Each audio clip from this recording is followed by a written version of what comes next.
Thank you, Speaker. The Greens support this bill, and it's worth thinking about what this bill does, which is it gets rid of certain requirements built around ordering an HIV test which don't apply for any other pathology test in clinical care. And these requirements were brought in the 1980s when giving someone a positive HIV test was effectively a death sentence, and it no longer is, hasn't been for 15 years or more. So there's no longer a requirement for them. The other point to make is that other countries around the world have had a similar problem where HIV tests were considered somehow special, and the term exceptionalism was used to refer to HIV testing, and doctors were scared to order them. And you'd find people at high risk of HIV could go in and out of a public health centre in places like Indonesia and have every test under the sun except the HIV test because of the additional regulations built around them. So it's good to see that's now being removed, particularly now that you can buy an oral HIV test to do on yourself in a pharmacy in the United States, and that they are becoming increasingly available here as well. So it's also worth thinking about where we're at with HIV at the moment. There's about 1,000 or so cases diagnosed each year in Australia. There were 260 cases diagnosed in Victoria last year. Probably 2/3 or so were amongst men who have sex with men in Victoria. And what's really interesting is that the numbers of new diagnoses are beginning to decline. It was a year or two earlier, it was around 300 cases, 260 last year. And some research done at Melbourne Sexual Health Centre has shown that decline in new cases of HIV, and they restricted it to cases that were known to be recent infections, that is, individuals who'd had a negative HIV test within the last 12 months. In this group, that decline in new cases was amongst gay men born in Australia, living in inner Melbourne particularly. Other groups weren't experiencing a decline.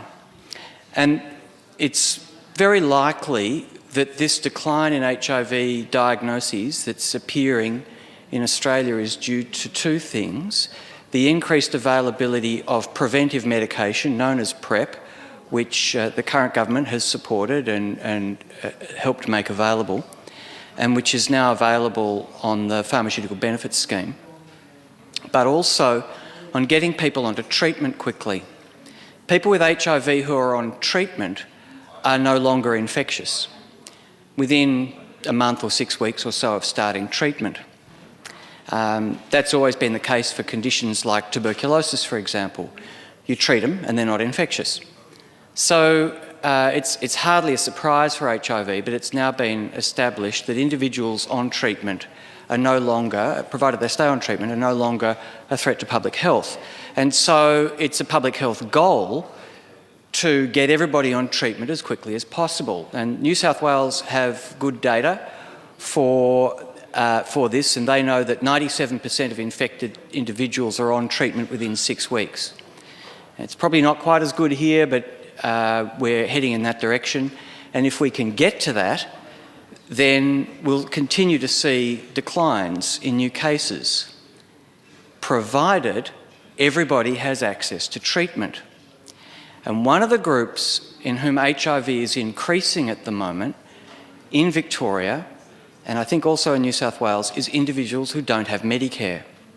Because if you don't have Medicare, you don't have easy access to the treatment, which costs around $1,000 a month, or to the preventive or PrEP medication, which is essentially 2/3 of the treatment prescription. And so in this research, you can look it up, published by Medland last year in BMC Infectious Diseases, Melbourne-born gay men had a declining rate of diagnoses of HIV, but Asian-born gay men who'd arrived in Australia within the last 3 or 4 years had an increasing rate of diagnoses, and the proportion of positive tests amongst Melbourne-born gay men fell from about 0.8% to about 0.4% from 2014 to 2018, I think. The proportion of Asian-born gay men, and these would mostly be Asian students in Melbourne who tested positive, remained well above 1%. And so what we're seeing is early data suggesting an emerging inequality, and these effective new biomedical prevention methods, which might see the end of endemic HIV in Australia, are not reaching an important group. Now, if you've just got off the plane in Melbourne Airport and you've got TB, you get free treatment. Doesn't matter, you don't need Medicare, you can walk into any one of our big hospitals, and if you've got the right kind of chest x-ray, you're guaranteed free treatment, because we recognise, quite rightly, that it's a public health imperative to treat that person and make them non-infectious. The same thing doesn't yet apply to HIV.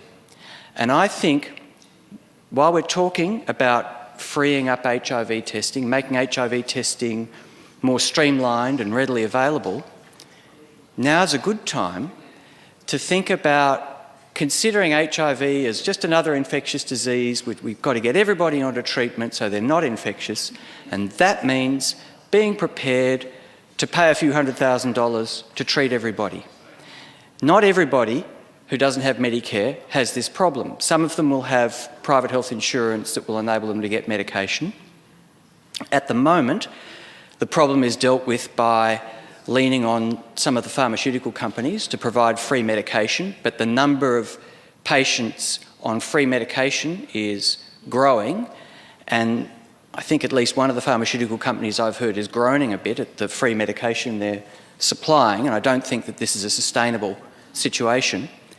And I believe it's now time for the Victorian government to seriously consider picking up the tab to pay for HIV medication, both for treatment as prevention, but also for the pre-exposure prophylaxis medication, which is now obtainable, or effective medication is now obtainable that's out of patent. And once it's out of patent, that's quite cheap. Some of the treatment medications are still very expensive, but affordable for Victoria. And the number of people we're talking about would be in the low hundreds. You know, maybe 100 to 300 individuals who would need to be on treatment at any one time.